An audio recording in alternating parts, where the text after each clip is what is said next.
এইটো ভিডিঅ' কাল্পনিক, ইয়াক আপোনাৰ শৰীৰৰ কোনোটো অংগত নল'ব, মাথো ভিডিঅ'টো এনজয় কৰক। ধন্যবাদ।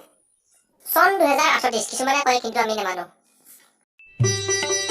বাবুজি, অ বাবুজি,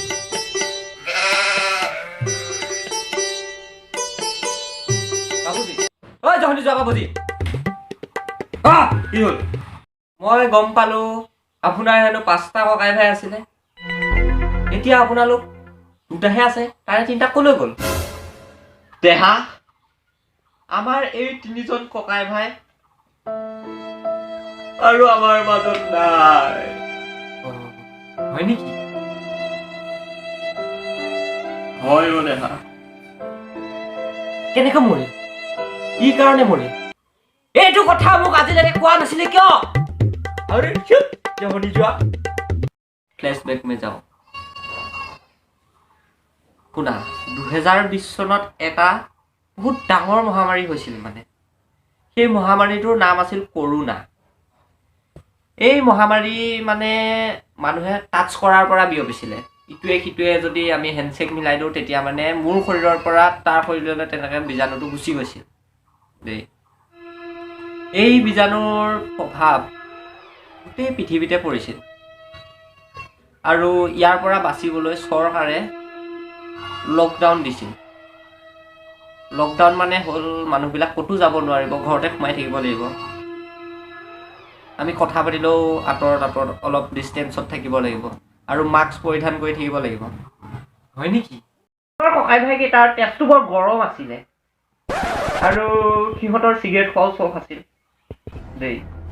আৰু সিহঁতে লকডাউনৰ সময়তনো কি হৈছে চাবলৈ গাড়ী বাইক লৈ পুৰা ঘূৰি ফুৰিছিলে, আৰু ইপাকত আহে ইপাকত যায়, তেনেকৈ ঘূৰি ফুৰিছিল সিহঁতকেইটা। ৰ'বা 1 মিনিট, মোক ফোন এটা আহিছে, মই কথাটো পাতি লওঁ।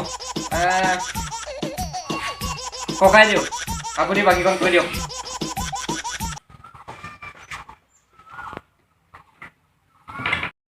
শুনা, তোমাৰ শৰীৰৰ সকলো অংগ, নাক, কাণ, মুখ, লিভাৰ, হাওঁফাওঁ, ফেফৰা, যি য'ত আছে মুখ, পকৰ, চব খুলি শুনা।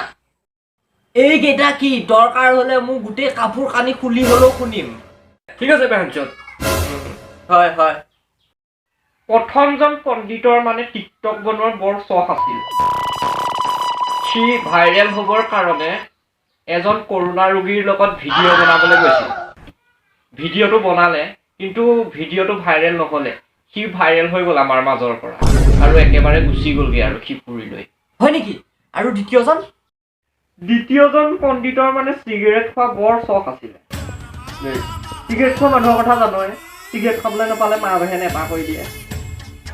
আৰু তাক আমি হাক দিছিলোঁ লকডাউনৰ সময়তে চিগাৰেট এদিন নাখালে একো নহয়। সি আমাৰ কথা নুশুনি গ'ল চিগাৰেট খাবলৈ। খালেগৈ আৰু এটা চিগাৰেট 4জনে দেই। তাৰ পাছত গম পালো হেনো তাকো কৰোণাই পালে, আৰু সি আমাৰ মাজৰ পৰা গ'ল। আমি এনেই ধাৰণা কৰিছো আৰু তাৰে চাগে 4জনৰ মাজত এজনৰ কৰোণা আছিল চাগে, সেইকাৰণে সি গ'ল। গ'ল যে গ'ল, ভালেই হ'ল। এটা স্মকাৰ মৰিলে, ভালেই হ'ল। এজন স্মকাৰ মৰিছে, একো ডাঙৰ কথা হোৱা নাই। দেশত বহুত স্মকাৰ আছে, তাৰে এজন মৰিছে, এটা আৱৰ্জনা কমিছে। কি কমিছে? আৱৰ্জনা এটা কমিছে। আৰু তৃতীয়জন মহাপুৰুষ কেনেকৈ মৰিল? তৃতীয়জন আছিলে এজন বেহেনচোদ।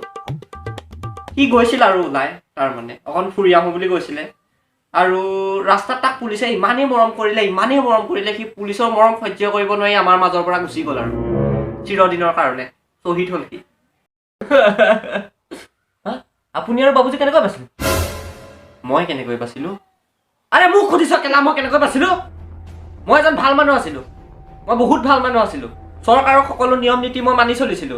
চৰকাৰৰ সকলো নিয়ম নীতি মানি মই ঘৰতে বহি আছিলো। ঘৰতে বহি মই ফেচবুক, হোৱাটছআপ, টুইটাৰ এইবিলাকত মই চবকে কৈ আছিলো যে ঘৰতে থাকক, বাচি থাকক।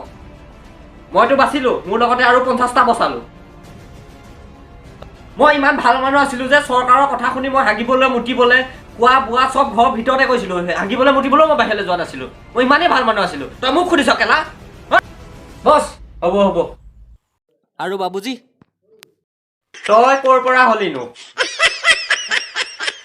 তই বুজি পোৱা নাই, তোৰ তই জন্ম কেতিয়া হৈছিলি? ডিচেম্বৰ 2020। আৰে ককাইদেউ কেলা আপুনি এই ফুল কুমলীয়া ল'ৰাটোক এইবিলাক কথা ক'ব লাগে নেকি?